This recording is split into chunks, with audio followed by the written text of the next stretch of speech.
ఇన్ని జరుగుతున్న మహిళా కమిషన్ కానీ వీళ్ళు కానీ ఇప్పుడు దాకా ఎందుకు స్పందించలేదు? ఆ అమ్మాయి పట్ల అతను ఏడాదిన్నరగా ప్రవర్తించిన తీరు చాలా గర్హనీయం, చాలా మహిళలందరూ ఖండించవలసిన పని. వీళ్ళు అసలు కూటమి నాయకులు కానీ ఎమ్మెల్యేలు కానీ వీళ్ళు కొత్తగా వచ్చినారు, వీళ్ళు ఏమనుకుంటున్నారు? ఈ ఒక్కసారే మనకి అధికారం, మళ్ళీ ఎలక్షన్లప్పుడు మనం రాము, జగన్మోహన్ రెడ్డి గారే అధికారంలోకి వస్తారు కాబట్టి ఇప్పుడు వచ్చేదాన్ని, ఈ వచ్చిన అధికారాన్ని మనం ఇలాగా దుర్వినియోగం చేసుకుంటూ అక్రమార్జన, అక్రమ సంపాదన, అలాగే ఈ మహిళల పట్ల అరాచకాలు ఎన్ని ఉంటే అన్ని వ్యామోహాలు ఇవన్నీ ఇప్పుడే తీర్చుకోవాలి అధికారాన్ని అడ్డపెట్టుకుని అని ప్రవర్తించినట్టుగా కనపడుతుంది ఈ ప్రవర్తన చూస్తుంటే.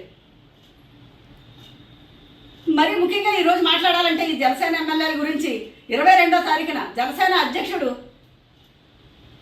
ఆయన లెటర్ హెడ్ మీద రాశారు, పార్టీ లెటర్ హెడ్ మీద పార్టీ దిశానిర్దేశం చేస్తూ ఉన్న నాయకుని క్యాడర్కి చెబుతూ ఆయన ఏం రాశారో మనం అందరం చూసాం.